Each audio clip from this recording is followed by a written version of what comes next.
2 number হলো আমি আল্লাহর কালাম, যে কালাম পড়লে আমার সঙ্গে কথা বলা হয়। জোরে বলেন ঠিক কিনা? আপনি সূরাতুল ফাতিহা পড়বেন, কথা বলবেন কে? এত আস্তে কেন ভাই? আপনি সূরাতুল ফাতিহা তেলাওয়াত করবেন, আপনার সঙ্গে স্বয়ং কথা বলবেন কে? আর একটু জোরে বলেন কে? আল্লাহ ডেকে ডেকে বলেন, নে বান্দা, আমার সঙ্গে কথা বললে যদি তোমার মজা লাগে, বেশি বেশি কোরআন তেলাওয়াত করো, কোরআন তেলাওয়াত করো, আমি আল্লাহ তোর ঈমানের শানটা দাঁড়াই দেব, ঠিক কিনা? তো আল্লাহর নাম নিলে আর কোরআন তেলাওয়াত করলে ঈমানের স্পিড বাড়ে। কথা বলেন ঠিক কিনা? ঈমানের স্পিড বাড়ে। এবার আসেন, আমরা তো সাহাবায়ে কেরামের ঈমানের মতো ঈমান আনবো। এই ঈমান আনিয়েই কি আমাদের শেষ আল্লাহ সুজ আমাদেরকে জান্নাত দিবেন? হ্যাঁ, এখন আসতেন মূল আলোচনায়। এখন চিন্তা করার বিষয়, হায় রে হায়, এতক্ষণ হুজুর ঈমানের আলোচনা শুনাইলেন, এখন আবার এটা কি শুনাইতেছেন? এখন আমি কি করব? আমার ঈমান দিয়ে কি জান্নাতে যাওয়া সম্ভব? কথা হয় না, ঠিক কিনা? না, আল্লাহ বলতেছেন সূরাতুল মুলকের একেবারে প্রথম আয়াতে, আল্লাযী খালাকাল মাউতা ওয়াল হায়াতা লিয়াবলুয়াকুম আইয়ুকুম আহসানু আমালা।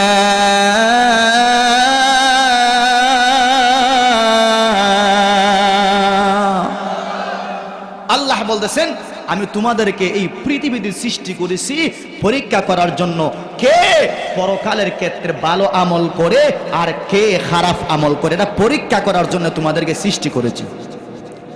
আর একটু আস্তে বলেন ঠিক কিনা? আর একটু জোরে বলেন ঠিক কিনা?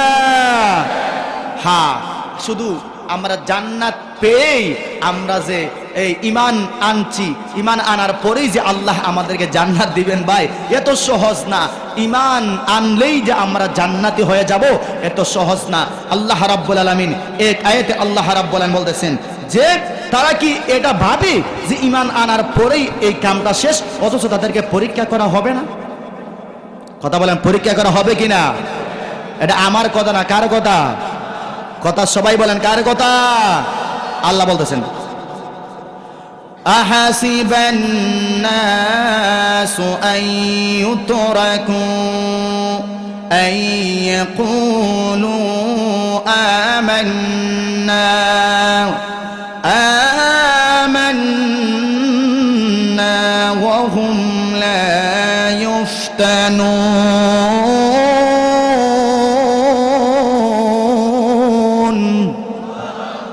আল্লাহ বলতেছেন, এ বান্দা ভালো করে শোনো, আমি আল্লাহ তোমাদেরকে এত সহজে জান্নাত দেব না, এত সহজে জান্নাত তোমরা পাইবে না। তোমরা যদি মনে করো ঈমান এনেছি, নেক আমল করেছি, তারপরে আল্লাহ আমাদেরকে জান্নাত দিবেন, না না। আল্লাহ ডেকে ডেকে বলতেছেন, এ বান্দা, না না, ঈমান আনলেই নামাজ পড়লে জান্নাতে যাওয়া যাবে না। যতক্ষণ পর্যন্ত তুমি পরীক্ষার সম্মুখীন না হবা, পরীক্ষার সম্মুখীন না হবা, তত সময় তোমাকে এত সহজে জান্নাত দেওয়া হবে না, ঠিক কিনা? এজন্য জান্নাতে যেতে গেলে পরীক্ষা অবশ্যই সম্মুখীন হতে হবে। পরীক্ষার সম্মুখীন না হওয়া পর্যন্ত ভাই পরীক্ষা কেন করা হয়? আমাদের দেশে এই যে গত কয়েকদিনে এইচএসসি পরীক্ষা গেছে, কি গেছে না? পরীক্ষা গেছে যাচাই বাছাই করার জন্য কিনা? কথা বলেন না কেন?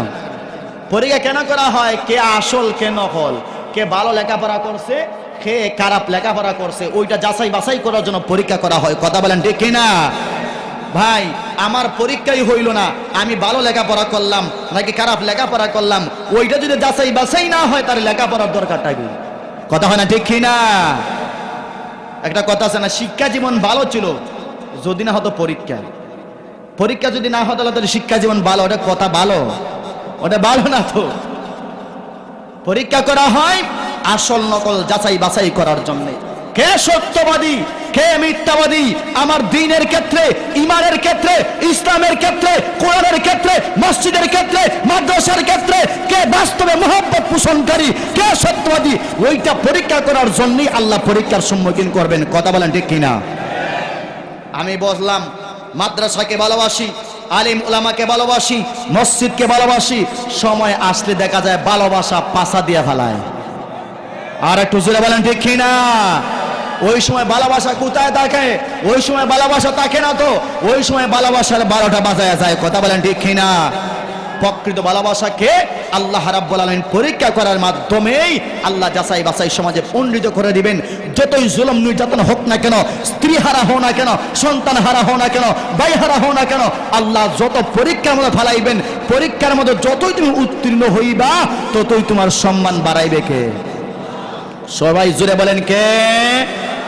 আল্লাহ বাড়াইবেন।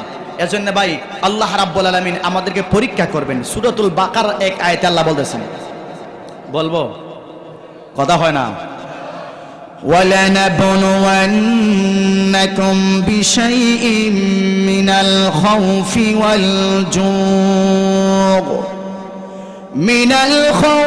وَالْجُوعِ وَنَقْصٍ مِّنَ الْأَمْوَالِ وَالْأَنفُسِ وَالثَّمَرَاتِ وَبَشِّرِ الصَّابِرِينَ।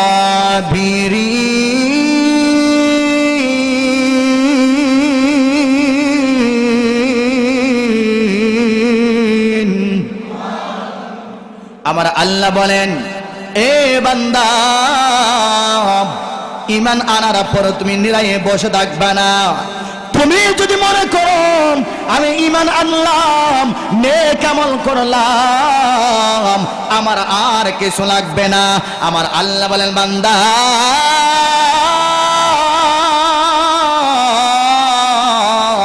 না না না, এটা তোমার বুকা ধারণা, তোমার ধারণা সঠিক নয়। তোমার ঈমান যত মজবুত হবে, পরীক্ষা তত তোমার উপরে কঠিন হবে। জোরে বলতে হবে ঠিক কিনা?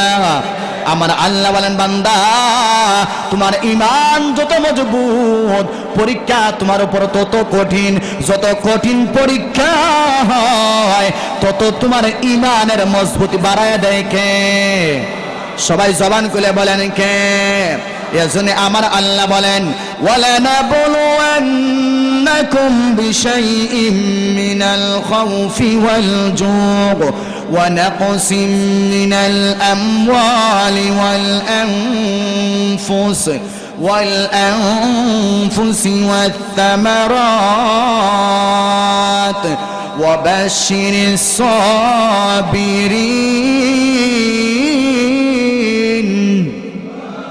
আল্লাহ বলেন যে অবশ্যই আল্লাহ পরীক্ষা করবেন।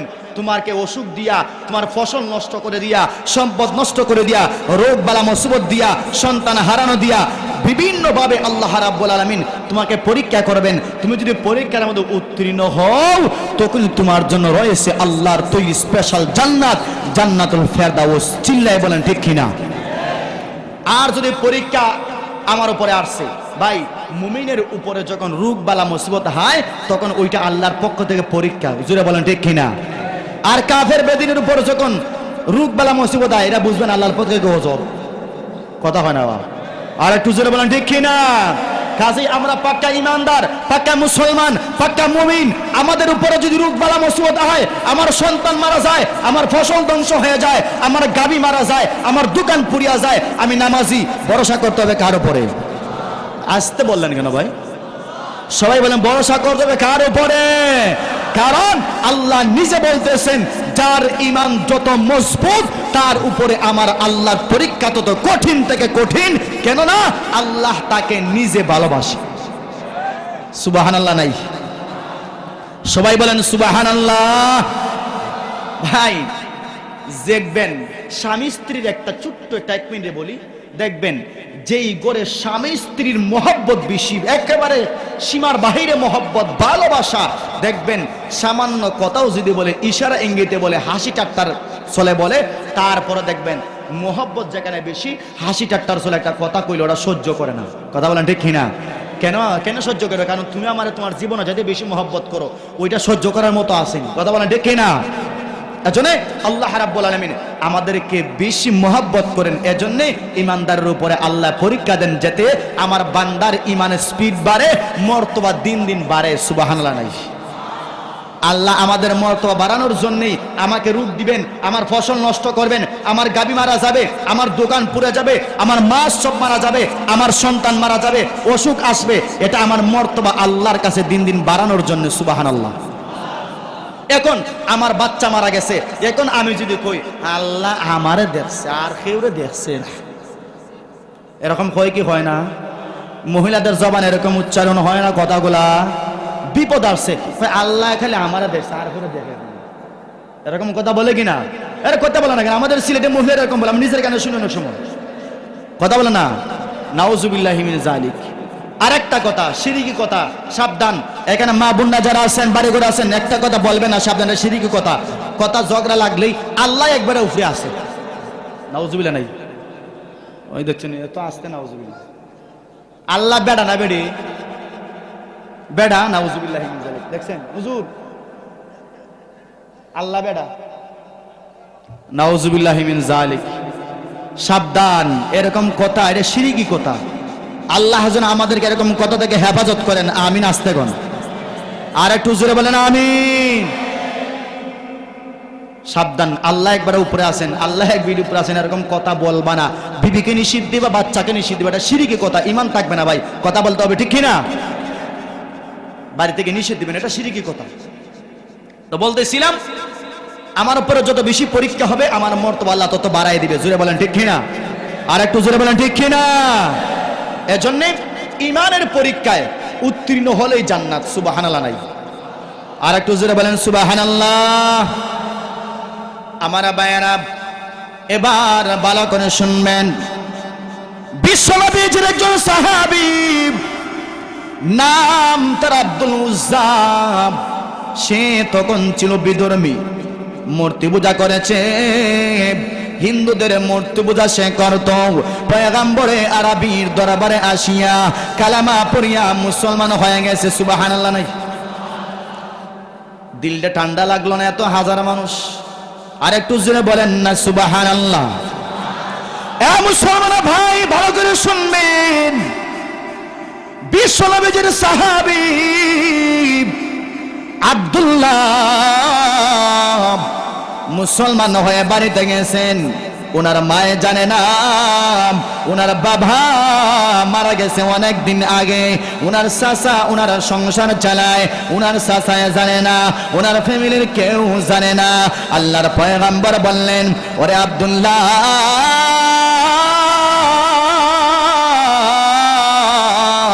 ঈমান এনেছো, সাবধান, ওই ঈমানটাকে তুমি এখন প্রকাশ করিও না, কয়েকটা দিন তুমি গোপন রাখিও। সুবহানাল্লাহ নাই? কিন্তু ঈমান এমন একটা জিনিস, ওইটা গোপন থাকার জিনিস না। জোরে বলেন ঠিক কিনা? আর একটু আস্তে বলেন ঠিক কিনা? এ মুসলমান, ঈমান এমন একটা জিনিস, ওইটা গোপন থাকার জিনিস না। এবার সাহাবী আব্দুল্লাহ এবার কয়েকদিন যায়, যাইতে যাইতে চাচা টেরে পেয়ে গেছে আব্দুল্লাহ গোপনে ঘরে কোরআন তেলাওয়াত করে, গোপনে নামাজ পড়ে। হঠাৎ করে আব্দুল্লাহকে ওনার চাচা বলতেছে, এ আব্দুল্লাহ, তুমি নাকি মুসলমান হয়ে গেছো?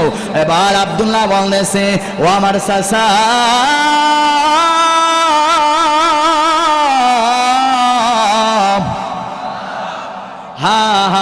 আমি মুসলমান হয়ে গেছি, নবী মুহাম্মদুর রাসূলুল্লাহর উপর আমি ঈমান এনেছি। জোরে বলেন আল্লাহু আকবার। চাচা বলতেছে, ওরে বাতিজা, আমার ভাই মারা যাওয়ার পরে তোকে লালন পালন করেছি, তোর মার দেখাশোনা করেছি, আমার বাড়িতে তোর জায়গা নাই। এর আগে চাচাই কিছু উত্তম মাধ্যম আব্দুল্লাহরে দিয়ে দিছে, রক্ত বের হয়ে গেছে। এবার আব্দুল্লাহকে ঘর থেকে বের করে দিবে। সংক্ষেপে বলতেছে, সময় যেহেতু সংক্ষেপ, আব্দুল্লাহকে ঘর থেকে বের করে দেয় যাওয়ানোর সময়। এবার চাচা বলতেছে, ওরে আমার বাতিজা, তুমি তো ঘর থেকে বের হয়ে যাইবা, ঠিক আছে, পরে নাও যে জামা, ওইটা আমার টাকা দিয়ে কিনা জামা খুলিয়া দিয়ে যাও। নাউজুবিল্লাহ নাই? চাচার উদ্দেশ্য হলো আব্দুল্লাহরে যদি বলি জামা খুলিয়া দিয়া যাও, শরমে লজ্জায় মনে হয় তাই কাদাইব, মুহাম্মদের দরবারে যাব না। জোরে বলেন ঠিক কিনা? কিন্তু মুসলমান জাতি তো এমন জাতি, জীবন দিবে, সব দিবে, উলঙ্গ হবে, নিজের কলিজাটা সিরা টুকরো টুকরো হবে, তারপরে নবী আরবির দরবার একটা সেকেন্ডের জন্য ছাড়তে পারে না, ঠিক কিনা? আব্দুল্লাহ এবার বলে চাচা নেও আমার জামা তুমি নিয়ে যাও। এবার চলতেছে, চাচা ডেকে ডেকে বলতেছে এরে বাতিজা দাঁড়াও না, দাঁড়াও দাঁড়াও, পরনে যে পায়জামা আছে, জাঙ্গিয়া আছে, ওইটা তো আমার টাকার দিয়ে কিনা, ওইটাও কুলিয়া দিয়া যাও, নাউজুবিল্লাহ। এবার আব্দুল্লাহ একেবারে সব কুলিয়া দিয়া মার দরবারে লজ্জাস্থান ডাকিয়া গেছে। ওগো আমার মা,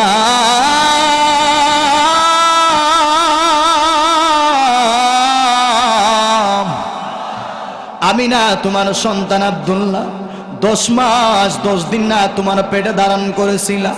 আজকে মুহাম্মদের দরবারে যাওয়ার কারণে, নবীজির দরবারে যাওয়ার কারণে আমাকে আমার চাচা এরকম নির্যাতন করলো, আমার জামা খুলে নিল, আমার পায়জামা খুলে নিল। ও মা, তোমার কি মায়া লাগে না? তোমার কি দয়া হয় না? তোমার সন্তান আব্দুল্লাহকে একটা কাপড় দিবা। মা ছোট্ট একটা কাপড় দিয়ে আনিছে।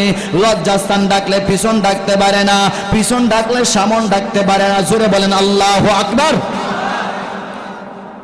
আব্দুল্লাহ এবার মার কাছ থেকে বিদায় নিয়ে আস্তে আস্তে ঠান্ডার সময়, কুয়াশার সময় পয়গম্বর আরবির দরবারে চলে গেছে।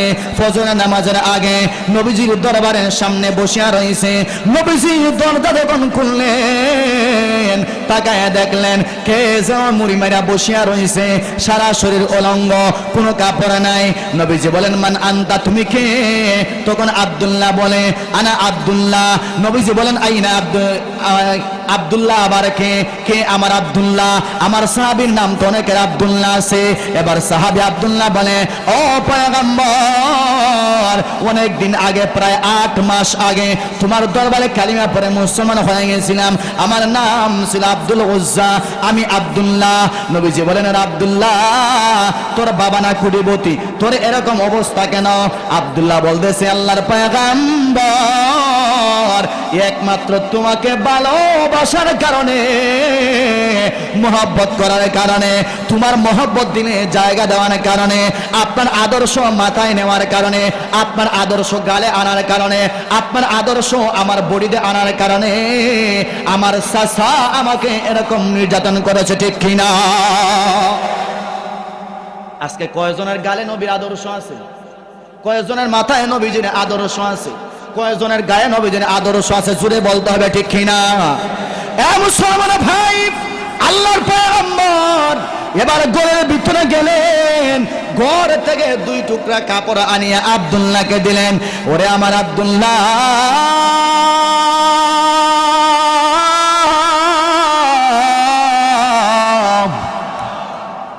নে নে, আমি 2 টুকরা কাপড় তোরে দিয়ে গেলাম।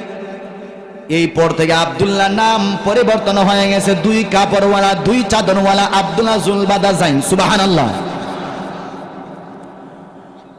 নবীজি এবার আব্দুল্লাহকে বললেন, এ আব্দুল্লাহ, আমার কারণে তুমি মা ছাড়লা, আমার কারণে ভাই ছাড়লা, আমার কারণে বাবা ছাড়লা, সম্পদ ছাড়লা, বিটা বাড়ি সব ছাড়লা। এবার তোমার কি কোনো চাওয়া আছে? আমি নবীজির কাছে চাইলে তাড়াতাড়ি চাও। সুবহানাল্লাহ বলেন, সুবহানাল্লাহ। আব্দুল্লাহ এবার বলতেছে নবীজি, আমি টাকা চাই না। আমরা যদি হইতাম কইলাম আমার খুব টেকার মালিক বানাই দিত, 5টা সিএনজির মালিক, 5টা প্রাইভেট কারের মালিক। কথা বলেন ঠিক কিনা? আব্দুল্লাহ বলে নবীজি, না না, আমার টাকা বাড়ি গাড়ির দরকার নাই। আল্লাহর কাছে দোয়া করেন, মহান আল্লাহ যেন আমাকে শহীদ মরণ দান করে। কের মরণ? শহীদ মরণ। আমাদের সবার ভিতরে শহীদ মরণের তামান্না আছে না নাই? কথা বলেন, আছে না নাই? একজন মুসলমানের ভিতরে যদি শহীদ মরণের তামান্না না থাকে, সে মুনাফিক। কথা বলেন ঠিক কিনা? আর একটু জোরে বলেন ঠিক কিনা? কাজেই নিয়ত করতে হবে, আল্লাহ আমাকে শাহাদতের মরণ দিও। জোরে বলেন ঠিক কিনা? আল্লাহর পয়গম্বর দোয়া করলেন, আল্লাহ আমার আব্দুল্লাহকে আপনি শহীদ মরণ দান করেন। নবীজি দোয়া করতে দেরি, কবুল হইতে দেরি সুবহানাল্লাহ, জুড়ে বলেন ভাই, সুবহানাল্লাহ। কে দোয়া করছেন? আখেরি জামানার নবী, দু জাহানের বাদশাহ, সুবহানাল্লাহ। এর কয়েকদিন পরে নবীজি একটা যুদ্ধের মধ্যে যাবেন, সাথে আব্দুল্লাহ আছে, সুবহানাল্লাহ, সাথে আব্দুল্লাহ আছে। আমার ভাইয়েরা সফর করতেছেন কিন্তু যুদ্ধ হয় নাই। আবার যখন ব্যাক করবেন ওই জায়গায় আল্লাহর পয়গম্বরের সাহাবী আব্দুল্লাহ অসুস্থ হয়ে গেছেন, ওই জায়গাতে আব্দুল্লাহর ইন্তেকাল হয়ে গেছে, সুবহানাল্লাহ। বিশ্বনবীজি বললেন, এ সাহাবায়ে কেরাম, আমার আব্দুল্লাহকে গোসল দাও, আমার আব্দুল্লাহকে কাফন পরিধান করাও, আমার আব্দুল্লাহর জানাজার নামাজ আমি স্বয়ং বিশ্ব নবীজি পড়াবো, সুবহানাল্লাহ। আমি নবীজি স্বয়ং তার কবরের ভিতরে নামবো, সুবহানাল্লাহ, জোরে বলেন সুবহানাল্লাহ।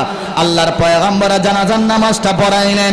জানাজার নামাজ পড়ানোর পরে আল্লাহর পয়গম্বর বললেন, এ সাহাবায়ে কেরাম, না না না, তোমরা কেউ কবরে নামবা না, আমি নিজে নামবো। আর একটু জোরে সুবহানাল্লাহ, আরো জোরে সুবহানাল্লাহ। আমি নিজে কবরের ভিতরে নামবো, তোমরা নামবা না। আল্লাহর পয়গম্বর যখন এবার কবরের ভিতরে নামলেন, সাহাবায়ে কেরামকে বললেন, এ সাহাবায়ে কেরাম, দাও না আমার আব্দুল্লাহর লাশটা আমার কুলের মধ্যে দাও। আব্দুল্লাহ লাশটা সাহাবায়ে কেরাম নবীজির এরকম হাতের মধ্যে কুলের মধ্যে দিলেন। আল্লাহর পয়গম্বর এবার আকাশে দিকে তাকাইয়া আল্লাহকে ডেকে ডেকে বলেন, আল্লাহ, আমি এই মুহূর্তে আমার আব্দুল্লাহর লাশটা আমার কুল থেকে আপনার রহমতের কুলে রাখলাম। ও মালিক, আমি পয়গম্বর, আমি আমার আব্দুল্লাহর প্রতি খুশি, আপনি মালিক ও খুশি হয়ে যান, সুবহানাল্লাহ। আমি নবীজি আমার সাহাবী আব্দুল্লাহর প্রতি খুশি, আপনিও কি হয়ে যান, খুশি হয়ে যান। এই জায়গাতে ছিলেন একজন সাহাবী, আব্দুল্লাহ, তোর কপাল তো ফাটা কপাল রে, তোর কপাল তো সান কপালি কপাল রে, হায় রে কপাল রে কপাল। আমরা নবীদের সঙ্গে এত বছর ধরে থাকলাম, কিন্তু এরকম দোয়া, এরকম নেক নজর, এরকম মরণ আমাদের কপালে জুটলো না। হায় রে আব্দুল্লাহ, আজকে এই লাশটা যদি তুই আব্দুল্লাহ না হয়, আমি সাদ ইবনে আবি ওয়াক্কাসের লাশ হতো, আমার জীবনটা ধন্য হয়ে যাইতো, জোরে বলেন ঠিক কিনা? আমার জীবনটা ধন্য হয়ে যাইতেন। যে